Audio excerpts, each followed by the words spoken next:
Zoe, my Uncle Bob lives in Bangkok, and every time I go there to visit him, he makes this soup for me. I don't believe you anymore because you've got an uncle everywhere. I've got a big family and they travel a lot, and so do I. But this is a great soup. There's a few little variations. We're using some Japanese noodles and a couple of other bits and pieces. But, you know, essentially it's a Thai soup and it is fantastic because I've eaten it in Thailand. Now, what I'm going to get you to do is I've got some great free-range chicken there. I've got some thighs. If you can get 3 of those thighs and cut it up really small, and we'll throw them in the soup. Now, normally when I make a curry paste or make this soup, or when Bob makes it, we'd get a Magimix or a blender and we'd whiz up the paste to start with. But what I'm going to do is actually make it by hand. There we go. I'm going to make it by hand and throw it all in the pot. So it's going to be, it's like an organic sort of curry paste that sort of happens as we cook. So I've got some garlic that I've crushed and some shallots that I'm going to slice nice and thin. This is what you call shallots. This is what I call shallots. I've also got some chilies here, some green and red chilies, because I couldn't decide which one to choose. So, I mean, if you're want a green sort of soup, you'd go for green chilies only, but I'm leaving the seeds in them and I'm just roughly chopping them like this. Even just run my knife through them a couple of times.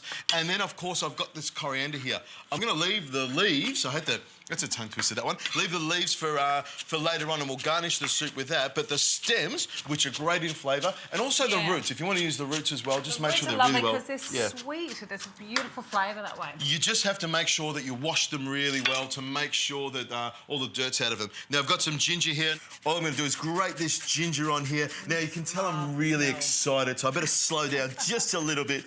It's just been when I make this kind of food, it just gets your taste buds going. There's so much going on here. Well, it's fiery food, isn't it? It is. It is really tasty. Now, I'm going to get you to grate this palm sugar with the grater there. Now, I've got some lemongrass here, and you can see it's really young lemongrass. Beautiful. And I'll slice it really thin like this. Usually, if it's old lemongrass, you can peel it right down so you get the nice, sweet, soft stuff on the inside, the heart of the lemongrass. Now, this is all ready to go. My pot is really, really hot, so I'm just going to put in these ingredients straight away. Hopefully it won't stick too much. You can tell that's hot already. Yeah, and then I'm going to use your virgin coconut oil. Fantastic stuff. I mean, it is the taste of Thailand in the tropics. Isn't it? And I'm going to pour a nice amount of that into the bottom. You can hear that going already. Oh, look at that. That's frying away. Now, while I've got this nice and hot, can you bring over that chicken? And I'm going to throw that straight in here. Lots of coconut oil in there. That's going to seal off this chicken beautifully. Let me move that out of the way. Now, I've got some salt here, a nice amount of salt in there, and stir that around. And because it's so hot, you can see it's happening really quickly.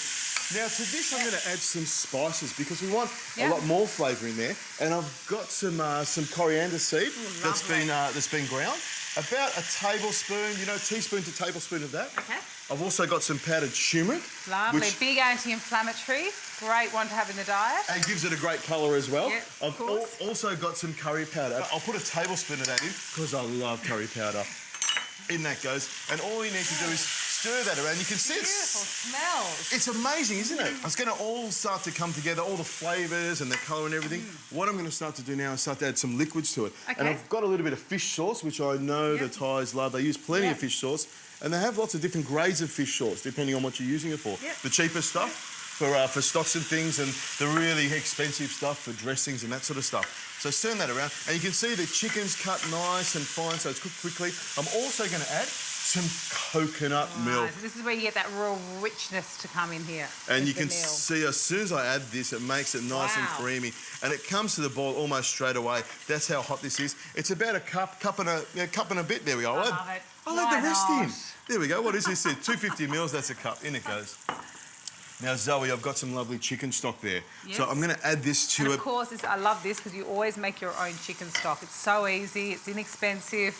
You can buy it if you want, or I think you're right, you've got to make it yourself. Or if you really wanted to, you could use some water. Or maybe boil up some vegetables in some water. Or a bit of miso paste or something like that in water. Now you're talking. Zoe, can I get you to pass me the palm sugar and throw it straight in here, and also the shiitake mushrooms as well. Sure.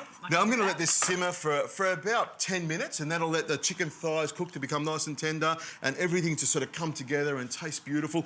Give us time to clean all this down. I'm going to put my ramen noodles in. They take about 4 minutes. We'll hopefully have this cleaned down, and we'll be eating beautiful Thai chicken soup in no time.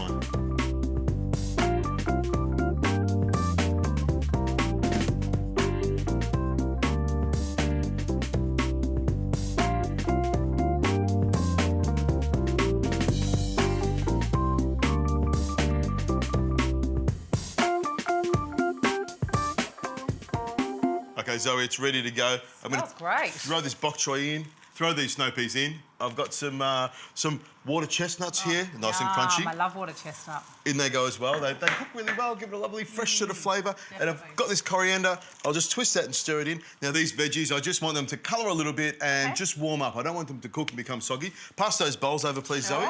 Now these noodles are ready to go. I'm just going to pick them straight up out of the water here. Lovely. Look at that. Drain off some of that liquid. And then into the bowl they go. Give them a bit of a twist to make them look good. All about presentation. I like it. That's what it is. And I'll just grab another big tong of these things. You could strain them in the through a strainer, but I like just taking them out like this. Yeah. Seeing as they're going into liquid, I don't think it makes a big deal. And I get a double serve of noodles because I'm hungry and I love eating these. There we go. Put that on the side there. Now with my ladle, I'm going to give you a nice big ladle of all the veggies, the chicken, and the broth in there. You can see the colour. It's almost fluorescent. It's that sharp. It's the oils picked up all those spices, the turmeric. The turmeric, definitely. Now, if you can throw some of that pork, double meat, and some deep fried shallots, some coriander on top, and then I want you to have a taste, Zoe, and I want you to tell me what you think of it. Look at that. Looks great. It's actually fun. You can put all those garnishes on the table and get people to garnish their own soups. That's a nice way to do it. Involvement with food, I think, always works well. There we go. All right, let me try that broth. Now I'm going to put the rest of the pork. I'm glad you left me all that pork. It's fantastic. There we go. Deep fried shallots. I mean, it's quite oily, but that's the coconut oil, and obviously it works really well with the coconut milk. Very rich, very yummy. You know what? I do like it, but it is sometimes food. I think it's delicious, packed full of flavour, 2 types of meat in there, all the things I love in a Thai soup. My Uncle Bob would be proud of me. I can't wait to see him next.